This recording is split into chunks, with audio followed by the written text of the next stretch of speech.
Hi there, and thanks for tuning in to the Black Employee channel. My name is Jordan Barry, and I'm a sales professional. I'm the chair of a Black Employee network in the tech space, and last but not least, I'm the host of this podcast. The Black Employee channel is a podcast made by the Black community for the Black community, and for our non-Black friends and allies who simply wish to be part of the conversation. So, whether we're discussing career development, all the way to health, or whether we're tackling the world of dating, to financial maturity, I am privileged to be joined by some amazing guests across the space to hold conversations that are unsullied by corporate guidelines. We want to be fun, we want to be informative, we're going to keep it real, and we're going to educate for the benefit of us all. So, tune in and buckle up.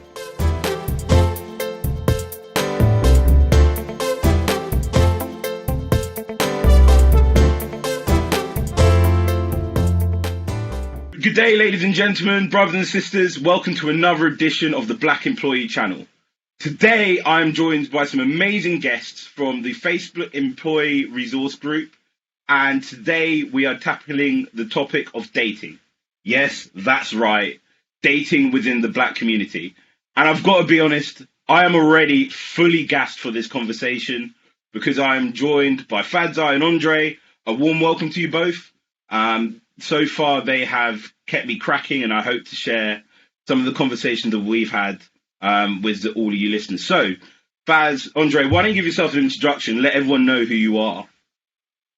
So I'm happy to go first. Fadzai, Faz, I am Zimbabwean, living in London, have been here a few years and in love with the city.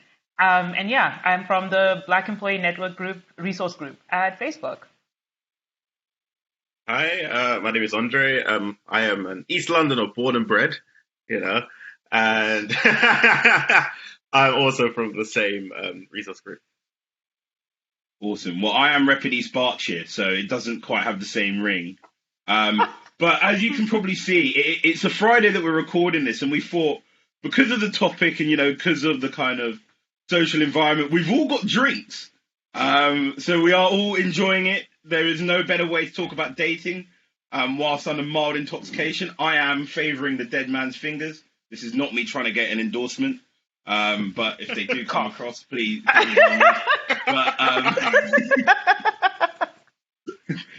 I digress. And as we introduce the show, we are talking about dating. So, Faz, you're right with me calling you Faz, by the way. Of course, absolutely. Of course. Okay, cool. So, in the initial conversations when we were planning this, you had some interesting statistics about dating whilst Black. Sounds awfully too similar to driving whilst Black, right, and hopefully not as risky to the community. So why don't you just give us an intro into some of the findings that you've uncovered? I still think there's a risk there. Maybe not the same risk, but there's a risk dating while Black. So I've been single a minute.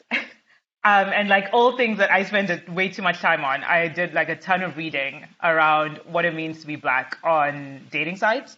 And there's a really cool study that OkCupid did back in 2009, and they did it again in 2014 and got the same result. And they basically found that the least swiped right on group of women is Black women, and the least swiped right group of men is Asian men, followed by Black men. And they tested this like across not just their own sites, but multiple other sites as well. And they just found like more often than not, women might swipe right on their own race, but men generally just swiped right less on Black women. For me, that was great to hear because it meant I wasn't crazy. When you're swiping, and I spend hours on dating sites. I think there are Black women who will listen to this who'll be like, if I had to turn this into hours per week, hours per month, and I could have been working during that time, like I am losing money trying to date.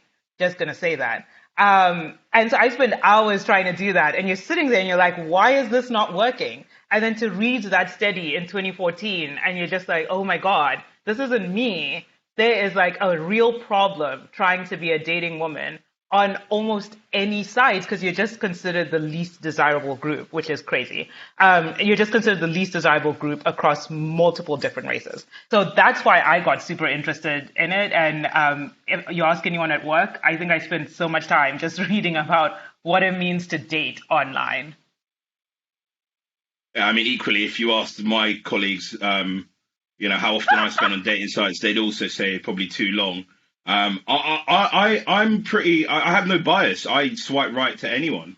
I'm just one of those typical males that just go through like that, and then just wait to see who picks up on the bait. But I'm not very represent. I don't represent the male race very well. So, Andre, I mean, what's your experience with dating as a black individual? Give us some insight. So I'm currently in a relationship, have been for the last 18 months. Whoop, whoop. But I have. How did you I have. It's lovely. It's lovely. She's lovely. I love her. But it's like I have experienced my fair share of dating while black, and unfortunately, Jordan, I'm one of you as well. I have no prejudice. Mainly because, like, I just worked out how Tinder works. Basically, like, the more you swipe, the more people are going to be put in front of you. So you swipe, and then you talk to people, and you find out what's going on in from then, innit? You don't, I don't prejudge. I get to know someone, then I judge, and I'm like, yeah, okay, no, maybe we're not compatible, maybe we are. But what I have found is there is sort of a fetish for black men. And I say black women as well. Just any like if you're any ethnicity in an area where you are the minority, there's a fetish for you. I've noticed that. And I had an interesting conversation with my girlfriend about that because she didn't realize that was a thing for men. And we came to the conclusion that like this is how women feel all the time, and it's an eye opener because it's like, wow, I actually understand how you guys feel. It's not nice. It's very horrible to just be fetishized for not who you are, but what you are, if that makes sense, like what box you fit into, So there's been challenges, there's been ups, there's been downs, I think like on the fetish one, what I've always found wild, and I've had to try and explain this to people, is so sometimes I will ask a guy, hey, have you dated black women before? And I will say, have you dated dark-skinned black women before? Because there's a difference, And I'm like, I want to be very clear, and I ask that especially white men that I go on dates with, because I was like, I want to be like, is this a thing? And it's horrible because there's actually not a good answer to that question. Because if it's like, no, then I'm like, oh, that's interesting. Like, London's pretty dang diverse. And then if it's yes, then it's like, is it only black women? And then because suddenly then I'm a fetish, and it's hard to have to date that way because you're starting to look at profiles, trying to figure out like, is he down? Is he not down? Is he into black women? Is he not? If it's a white guy, could I leave him alone with my black friends and feel like he's not going to embarrass me?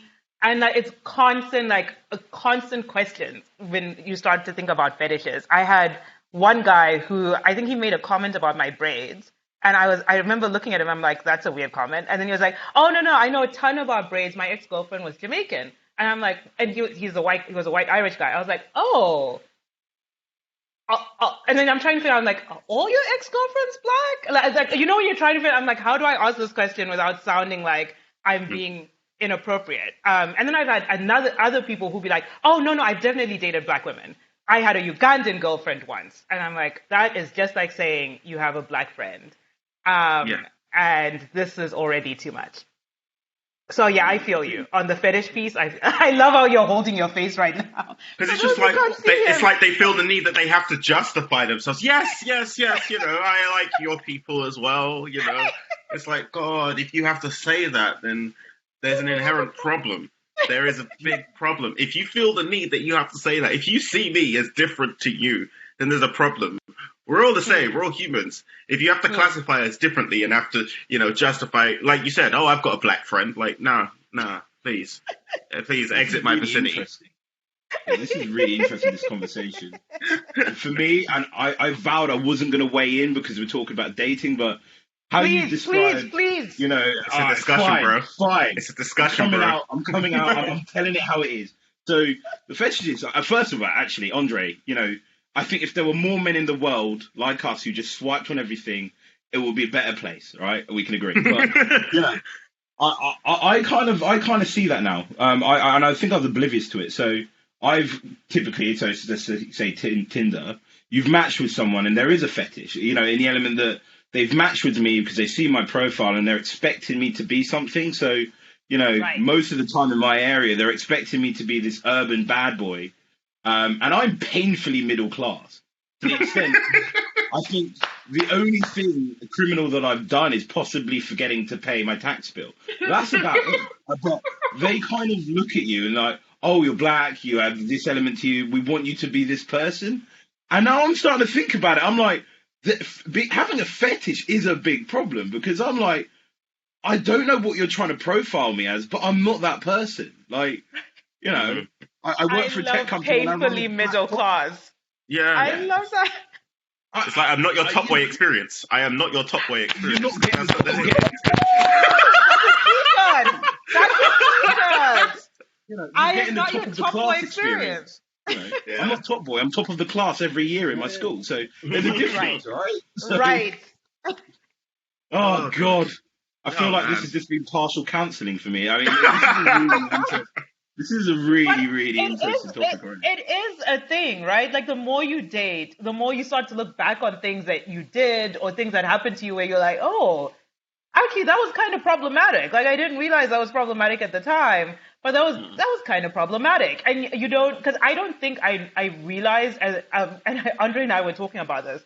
Like I think there was a time when I'm like, oh, if someone greeted me with like calling me like chocolate, for example, which I have had. And then I would be like, I remember getting like, yeah, exactly. I wish you guys could see Jordan's face right now. His eyes just bulged out. And I was like, oh, you know, talking about the smoothness of my skin. This was back when I was 23. And now I'm like, okay, I'm going to steal Andre's words, but he was like, yo, if you're not within 3 shades of me, you should not be describing me as like, Wow. a chocolate. Like, what is happening right now? And that happens all the time. And so now I've learned very quickly. It's like, hey, beautiful chocolate or whatever in my Hinge message. I'm like, so that's an unmatch. Like, we good now. So here's a question, and I'm curious because we've both had experience. We've all had experiences, and we're discussing now. And it sounds as if we're profiling that most of the people that we're talking to are white. So, do you think that black individuals are interested in black individuals anymore? So let me weigh on this. It's Yeah. not just white people who have done this. It's, to be fair, it's other black people who have done this to me. I've been fetishized by black women before as well. I've been fetishized by Asian women. Like, it's not just white people. Let me just put that out there right now so it doesn't seem like we're going on some sort of witch hunt. It's not that. It really isn't.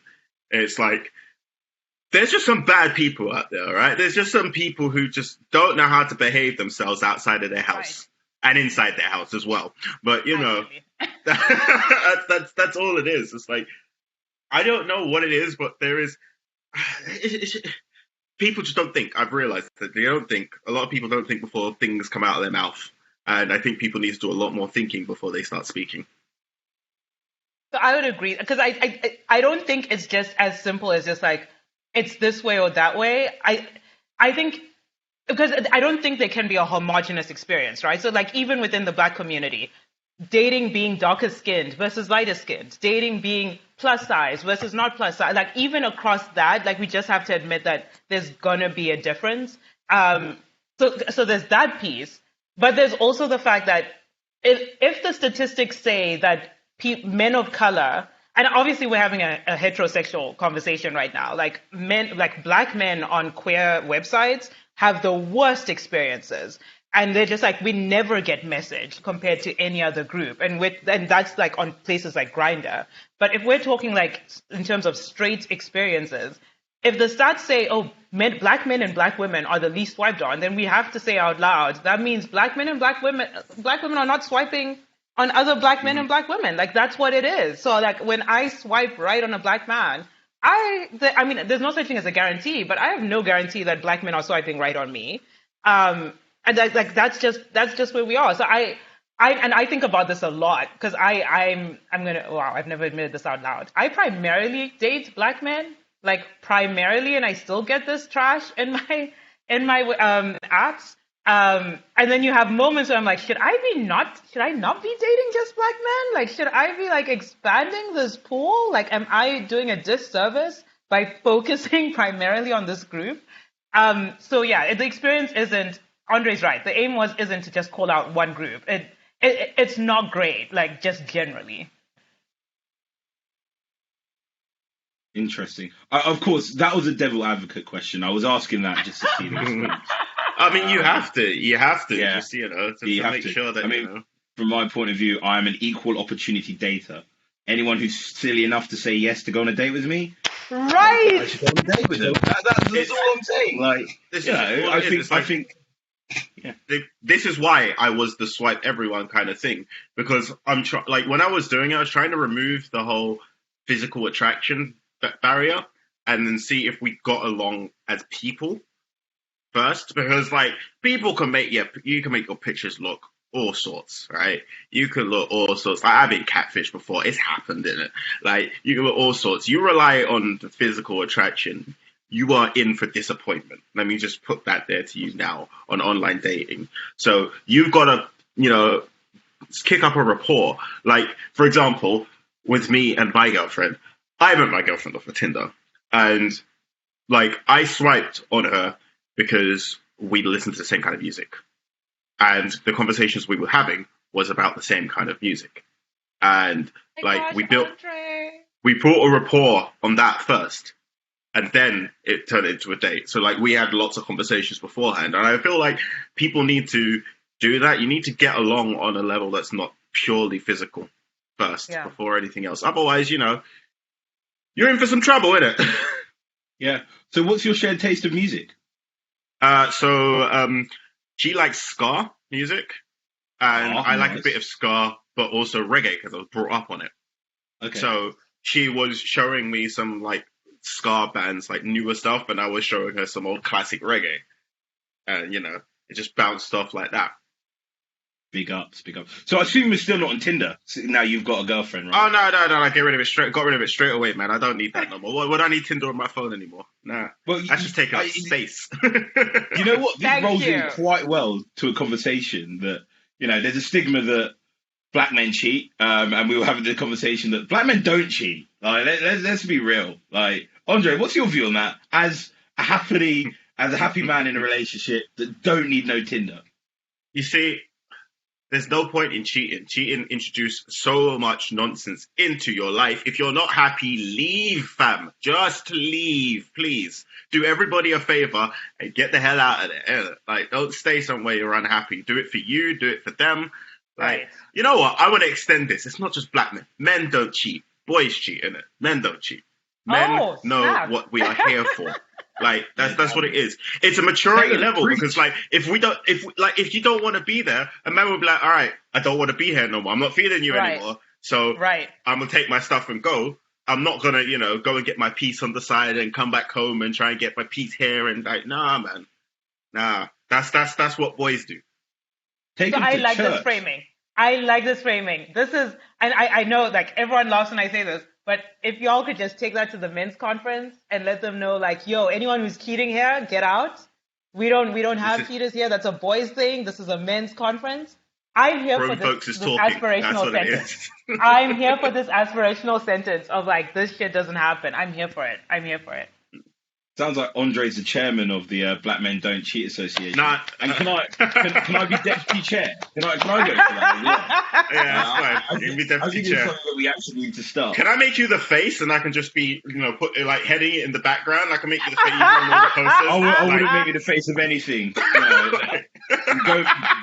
Going back to the conversation of catfishing, putting me up front probably won't be the best idea. That's catfishing. Don't put yourself down, bro. Don't put yourself down. I'm not. I'm trying to control my ego. It's It's like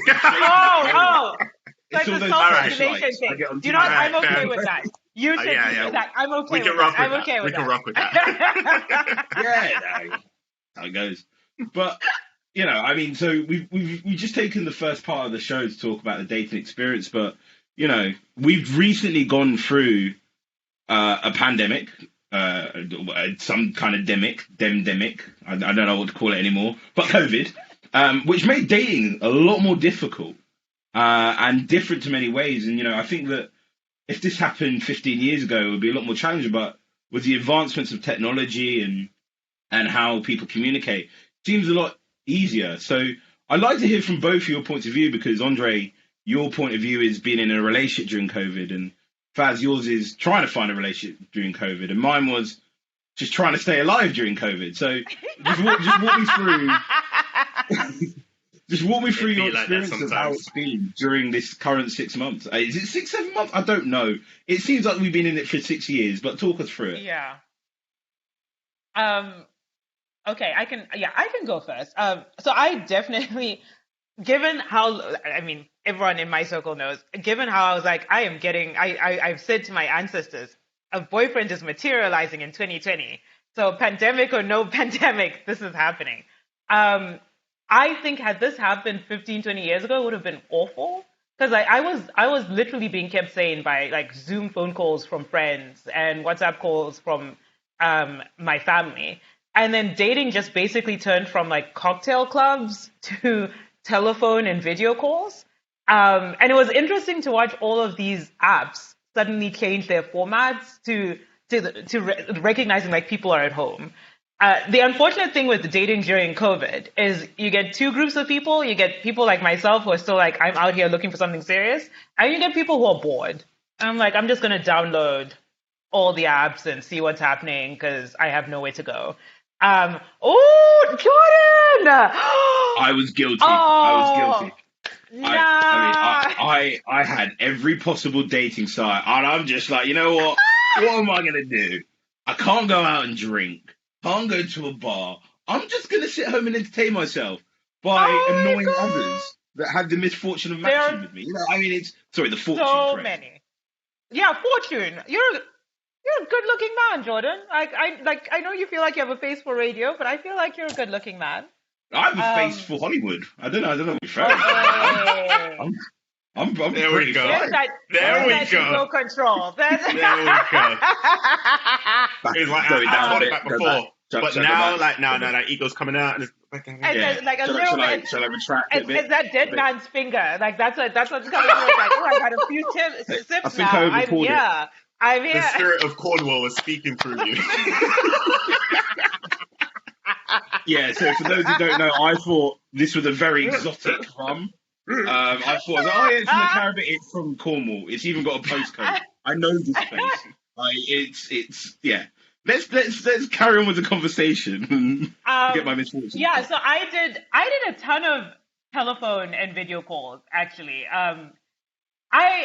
Now the one thing I'm going to take out of this whole pandemic or whatever we're going to call it is I think going forward, my first date is probably going to stay on telephone or video because it's actually really hard to keep someone.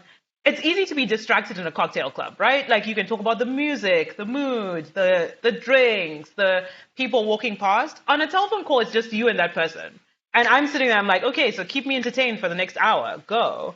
And that's a lot harder, and I really like that because then you try to figure out, like to Andre's earlier point, like, do we actually have anything in common besides the fact that you might have had a cute profile photo on the app? So that was really cool to see. Like Hinge now has an in-app phone and video feature. Bumble gives you. Yeah, I know, right? So you don't even have to give your number because that's always the big thing is like, oh, shoot, I have to give you my number for us to be able to have a phone call. Now it's like, oh, actually, I can phone you in Hinge. I don't have to give you my number until we do that first date. So that was great. And Bumble gives you virtual date tips. Like when they realize you've been talking for a while, then they're like, oh, have you thought about doing like a Zoom cooking class? Like here's a link and all of these things. So they've done a lot of apps have just suddenly been like, oh, we're just going to adapt. If we're in a pandemic, we're just going to help people out and figure out what they're doing during lockdown.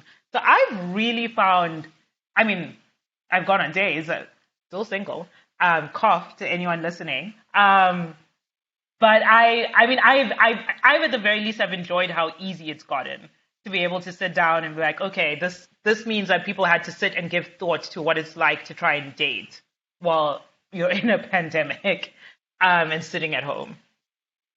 So it sounds like there's a silver lining to a pandemic, that you found a new format and a forum to date in a new manner that's a bit more efficient.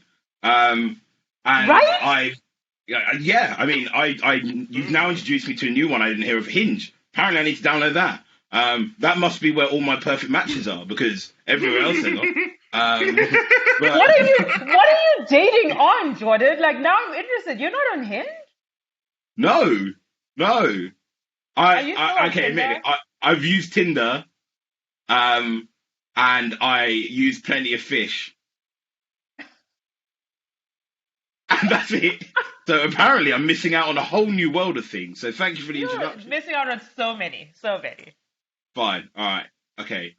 That's probably why I haven't seen you on my phone at some point. You know, I would have swiped right. Fine. But anyway, so, Jordan. I know, right? I know. Aw. Taking shots during a podcast, class. Hey! Do you guys need me to take a step back? You know, do I need to- No. You're now being brought into focus. Actually. We want to learn from you. So, say for Okay, wait, example, before we get onto here, hold on. Before we get onto there, right? I just want to ask two questions, right? Cocktail clubs. I used to go to like just bars that I knew. Like, oh man, like I took my girlfriend the first day. I took her to a bar that was near our offices because we got a discount, and I told her that, and she was like, "Yeah, sure, why not? Let's get cheaper drinks." Like cocktail clubs. Oh, that's some nice business. That's some you living life I'm lux. a bougie one. All right, Bougie fair one, enough. man. It's enough. hard. It's hard. The second thing, I've only just thought of this. If your phone call date is not going well, right, like within like the first 10 minutes or so, do you stick out the hour, or like you just like Absolutely hang up, not. pretend you have connection problems? Absolutely. yeah, not. connection problems. Connection. Oh, No, so you I'm- go. I literally, I'm like, oh, I think my brother's trying to call me. Do you mind? Like, I might try to call you back, and then cut the phone. And then after 15 minutes, I'm like, hey, actually, it looks like it's gonna be a long one. Then the next morning, I'm like, hey, I know we talked. Doesn't feel like there's much of a connection here. Don't want to waste your time.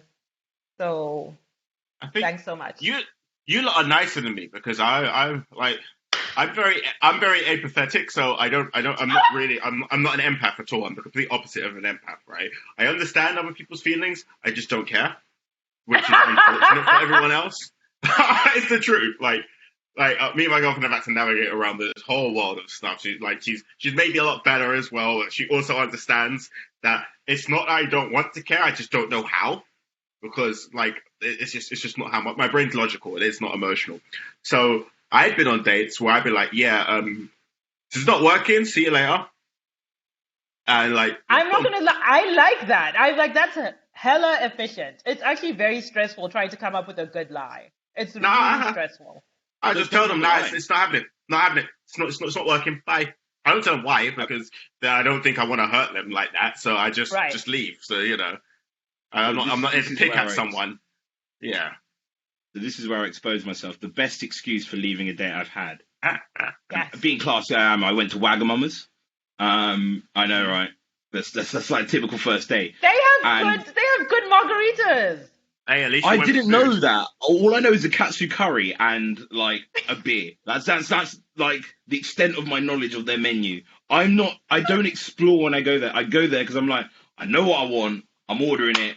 Done. They have this mint beer or mint tea beer. Anyway, I digress. So my excuse was I left halfway. The mains haven't even come out yet, but I realised it wasn't going to work this day because it was complete wrong side. You know, I felt that what we were talking over text in person didn't translate as well. So I said I need to go and move my car because it's parked in an area that you can only park for an hour and a half. And I didn't come back. So your main didn't come out. So you left your food. The main probably came out. But you left your food. That is you see, I would have stayed and eaten my food and then left. But to be fair, it was a Friday night and my boys were going out, so of course I was going to go enjoy them. Like it was Fair enough. already 9 o'clock, and I'm like, you know what?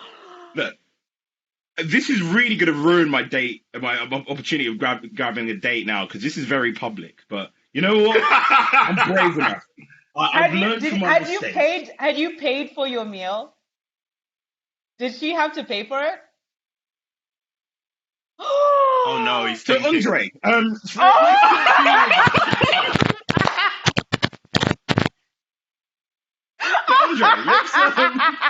let's talk to you about, when it goes right and all of a sudden you end up in a relationship during COVID, and let's just say we call it an isolationship. So, providing you don't walk out on the first date, how do you maintain a healthy? How do?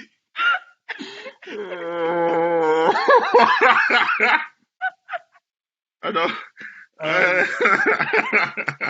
My chest hurts. Hurts. I have the power of editing, ladies and gentlemen. So.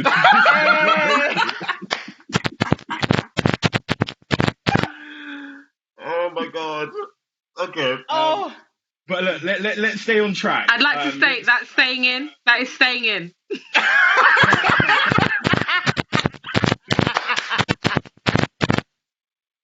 I concur.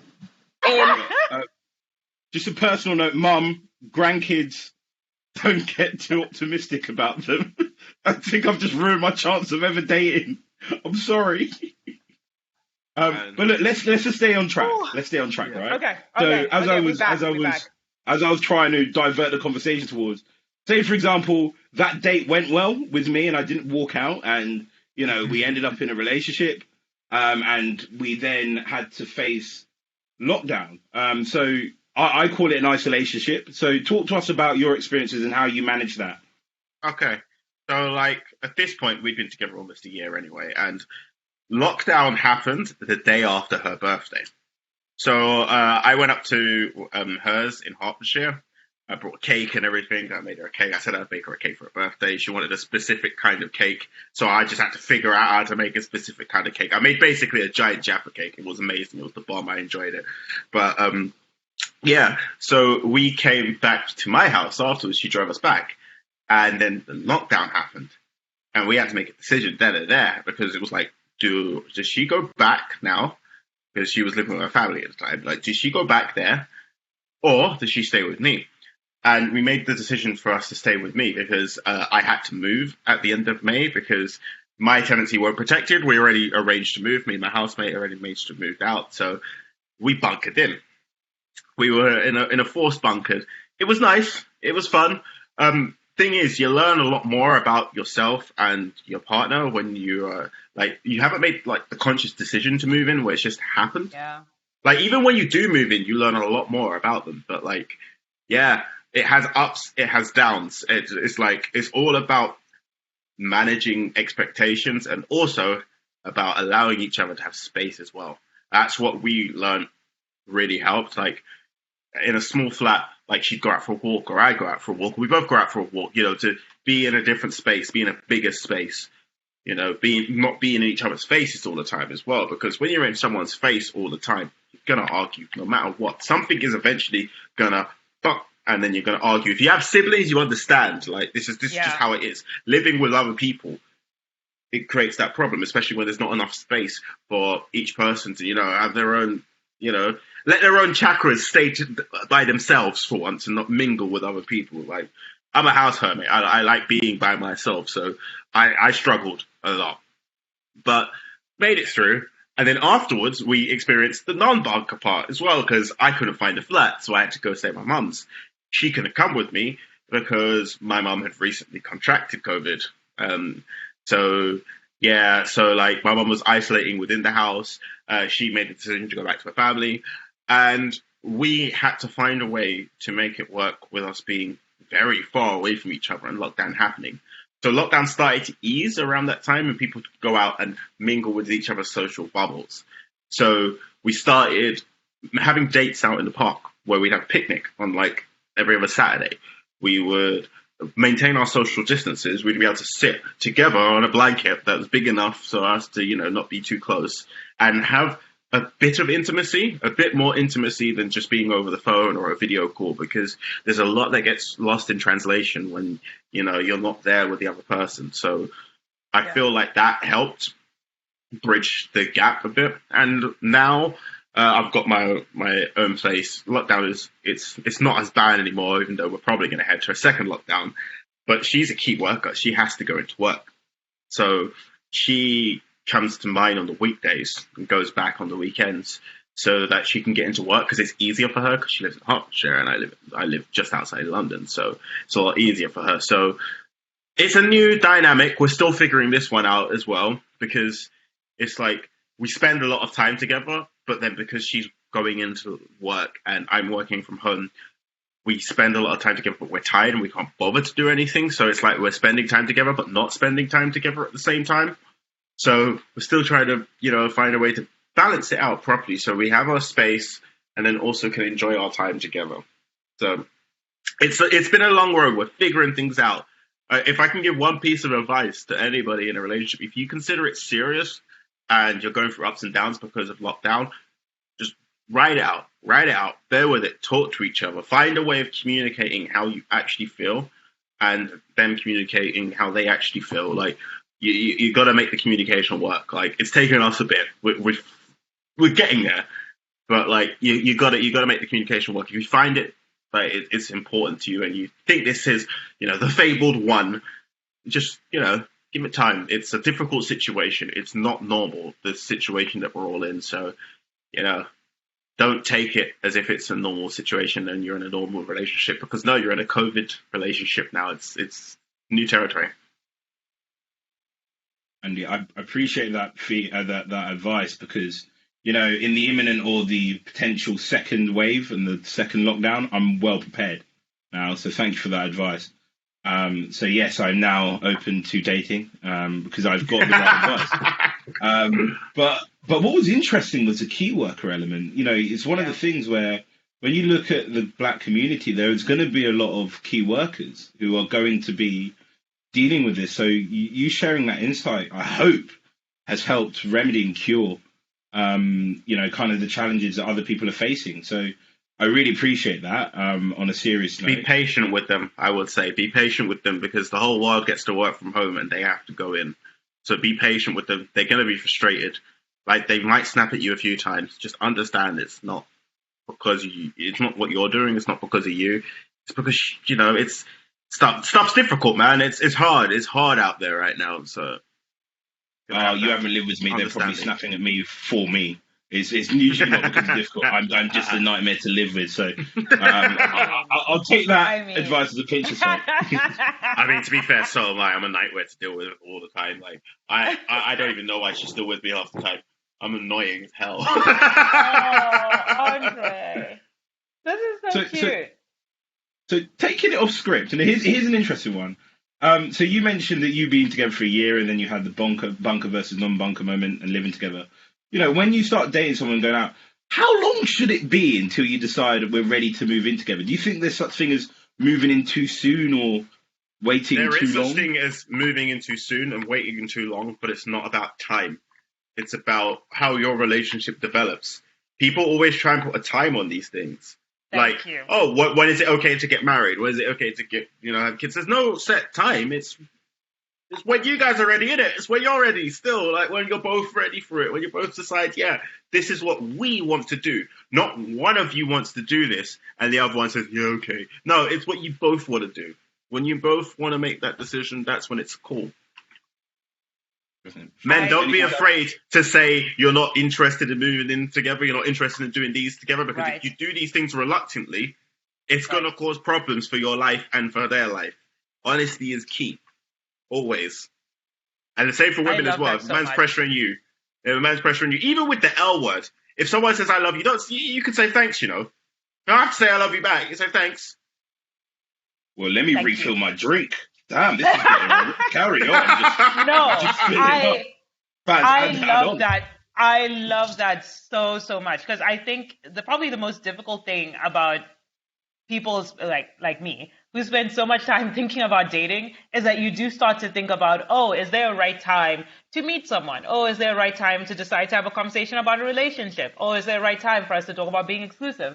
And it's taken me a really long time to get to a place like, hey, actually, we've been talking for a minute. I'm kind of into you. Is this exclusive or not? I mean, like, I'm just gonna throw this out there because it feels right for me. If it doesn't feel right for you, just tell me, because that's super orcs if you say yes, and then we realize 3-4 weeks down the line that you weren't feeling it from day one.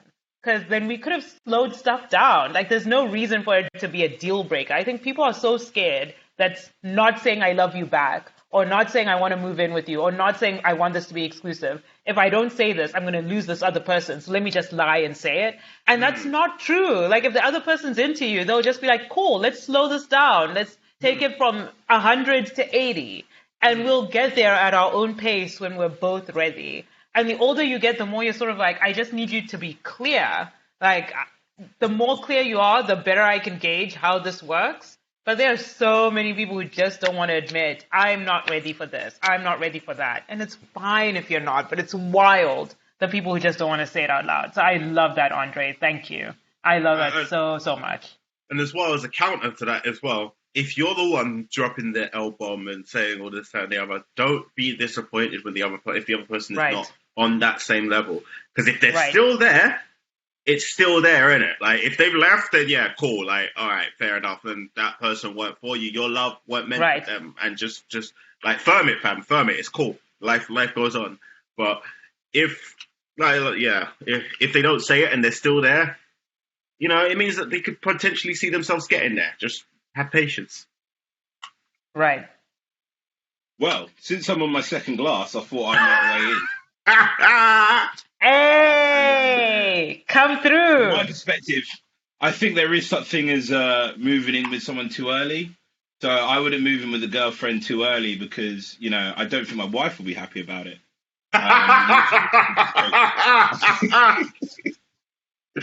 You threw me off there. You threw me off I'm joking. Honestly, I was just like, too much. Ready for that. Too much. That was brilliant. That was amazing timing. So what's slowly developing and unfolding here is, you know, kind of the answer as to why I've been single for so long, which is why I was almost partially kind of like, and like, should we talk about dating? Because people are now going to realize the monster that has been created within me. Anyway, no, but you know what? No, you know what? On a real though, someone listening to this might feel you on all this stuff. They might actually, you know like, I like this. Like, I'm like, trust he's me, funny, man. He's you just open, ain't found the person honest. who's on your level yet, man. You're on a higher level than these. Thank people. you. That's it. Don't worry about it. So in that case, you know what I say? If you're listening to this and you're feeling what I'm saying, stop cheating on your wife. Because black men don't cheat. Men don't cheat. In general. All right. This is just not do it. This is not do it. Okay. And if you are feeling me and you're single and you're ready to mingle, my Instagram, social media, WhatsApp, postcode, everything is provided below. Get in contact by email, direct message, even a postcard I'll accept, please. Anyway. Listen, smoke signal. Yeah. Smoke signal, yeah. I'm like, whatever. Pigeon carry. Whatever. Oh, God, I feel my social circle is going to be reduced after this call. But look, we've talked. It'll be tighter. It'll be tighter. That's left and right. Hey, energy. So we're kind of moving towards the end of the podcast, and, you know, I want to end it on a positive, because we've had positives, we've had jokes, we've had negatives, we've talked about different dilemmas and discussions, but what does it look like when it looks good? You know, for me in particular, I'm keen to understand, Andre, from your perspective, what it looks like, because not only are you a black male whilst you're dating, not only have you gone through COVID, but you're also a parent. So I'm keen to understand what dating is for you and, you know, what it needs to look like and the imperative importance of it. So, like, be real with you. After after I split from my son's mum, I was thinking, yeah, that's it. I'm done. Like, I don't want no more relationships. I don't want anything else. Mainly because I didn't want to turn out like my dad. Because my dad had kids everywhere. I have a sister 6 months younger than me. I don't know how many brothers and sisters I have. I have 2 brothers and sisters apparently that are younger than my son. So, like, it's been ingrained in me that, you stick with that one person. But in reality, he was a serial cheater, so I didn't have to follow that route around it. It's fine as long as like I'm not doing no one no bad. I'm not trying to do this, that, and the other. And so I kind of kept my love life and my child at a very, very far distance from each other for a while. And then with my current girlfriend, like I saw it as, this is something serious. This is someone that I actually vibe with, and I can see being part of my life. So I made the step to introduce my son, to my girlfriend. And me and her had lots of discussions about it. And like, this was her thought process that it was a good idea for him to see what a real relationship should be like. Because the only relationship he's seen thus far is the one between me and his mother, which did not end well at all. It doesn't go well. We don't even speak. It's all bad blood. It's really bad. So for him to see some positivity in this, because that's what I didn't see. I mean, I did kind of see it, but I spent the whole time in my childhood wishing my mum and dad were together, even though my dad was a he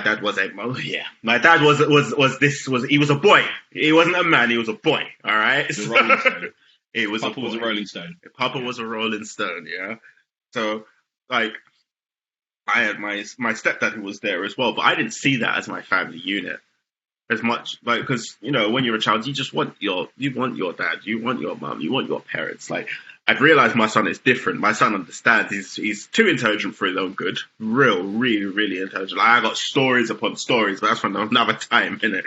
But I realized that he understands what's going on, but at the same time, there are certain things I should be able to show him. And I shouldn't keep my life from him. I should very much include him in every aspect of my life because, he's part of me. Me and him were one of the same. He's part of me. I'm part of him. So he's got to be included, and he's got to see what things are really like, what life can be like in a positive light, instead of just seeing the negatives. I've got to prepare him for the future. So I think that's beautiful. I also like it's stuff like that, like also when you're talking about how you met your girlfriend, is probably the only reason I'm still on apps. I went to like a Hinge wedding 3 weeks ago, and they met on Hinge a year and a half ago, and now they're getting married, and I'm like, this is it. Like, this is what it looks like when it's good. Like, it's people who meet and they just find this common purpose, and I think like that. Yeah, you guys are actually the ones. And do you know what? I'll tell you. I'll tell you one thing as well, right? Both of us weren't even looking for that. Both of us were just on the apps for fun. And then we just what were you looking for, Andre? Fun. I was like, Fun. big term. Look, right? Look it up in the Oxford Dictionary. The big tagline on my profile said, "Whatever happens, happens. So let's see what happens in it." Because I'm out there for experiences. I'm trying to experience life. I spent too much of my life not experiencing life, so I decided, I'm gonna experience life to see what life can bring. I've met friends. I've had casual encounters over these apps. I've now got my girlfriend. So like, just take what you can take. Take what you can take, innit? I'm trying to, man. I'm trying to. Listen, I think you might need it to, is I think real you might out need to here. write my headlines. You might need to write my headlines. I got you, bro. That's like the words of the 21st century Shakespeare. What happens, let's see what happens. I was just there like, I need that. I just want to let you know, I did music in uni, so I studied songwriting, so that's why, I can drop bars every once in a while. I have a bar that I just throw out there. I studied music as well, audio engineering and also music performance. And I don't have that kind of flow. I'm a music. I can play instruments. I cannot rap. I cannot sing. That's why my dating profile goes wrong, because everyone thinks as a black man I can sing. That's also one of the fetishes. You know what? That's the thing. Every black man can sing or rap, innit? That's what they think. Every black man can sing or either Usher or Jay-Z. No in between. That's it. We're one of the two. Yo, listen, I'm not gonna lie. It's My mad. brothers can't sing for crap, so maybe that's how I know this ain't true. My brothers can't hold a note at all my entire life. The amount of Oh, stereotypes damn. there are. The amount of Really? stereotypes there are. Yeah. Yeah, no, it is. I mean, sometimes on dating sites, I didn't know if it was a dating site or if I was auditioning for Britain's Got Talent half of the time. It's like, you mean you can't sing? And it's like, no, but you've got an instrument in your hand. No pun intended. So? But it was literally impossible. I was like, no, I'm a musician, but I'm not a singer. But all Play the hell out of a piano. No. You know. Yeah, no, Listen.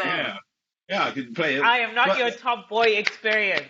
That is going Yeah, to I'm fucking top of the t-shirt. class. I'm not top boy. I'm top of the class. That's Hey. my new. You know what? That's my new Tinder profile and tagline. Thank you guys. I'm not the top boy experience. I'm the top of the class. I'm the head boy. All right.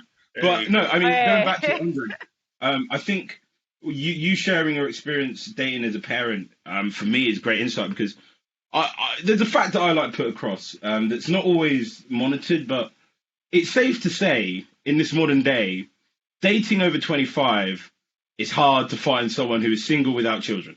And it's something that I haven't been able to adapt to, probably why a lot of things don't go along, because it's kind of, how do you deal with the balance of the other person is, dating, but they're also parenting, and what's the barriers, what's the boundaries, how do they complement each other? And I think that from your point of view really explained kind of the challenges that I face. So you solved one of my problems. I mean, 3 things. Faz, what? Huh? It's just 3 things: patience, trust, honesty. That's it. That's all you need. I've got 2 of those. I'll let you decide which one I don't. I'm not going to lie. I'm actually a really big fan of black men who are parents.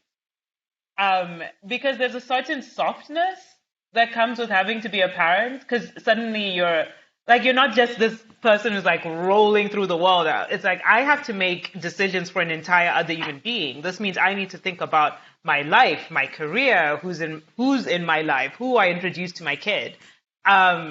And I've loved, especially men with daughters. Like men who have daughters, I'm just like, then you get that you shouldn't be a dick. Because in 16 years, that could be your kid. So like, don't be this person, And I've honestly, I think when I was younger, I was super like, I don't know how I feel about dating a guy with a kid. Now, and to your point, like once you're plus the 30 mark, it's like I need to be more open about this. But I actually really love when someone tells me like, actually, no, I have a young son, I have a young daughter, I have kids, I have other responsibilities. I think it's a beautiful. There's definitely like when Andre was talking about his son, I was just like, that is beautiful. There's a softness there that you don't get. Black men don't get to exhibit often because they're supposed to be this archetype of like we're strong and we're big and we're not emotional. But the moment they talk about their kids, you see it and it's beautiful. It's probably my favorite thing. I don't know why. I know why. I think there's a lot of women who probably feel uncomfortable with the idea of dating someone with a kid. But I really wish that black men were more open or didn't feel as fearful as being like, I need to tell this person that I have a child. Because I'm like, I think that's beautiful. No, I think from a black, I mean, I have no kids, but from a black perspective, I think men who are parents, it's important for them to share that, mainly because of another stigma that, all right, fine, black men don't cheat, one element, but then it's also around the parenting side. Are black individuals often classed as deadbeat dads? No, and I can fundamentally say that from coming from, a great family, a great father, seeing other great black men that you can idolize, but then there's always this stigma.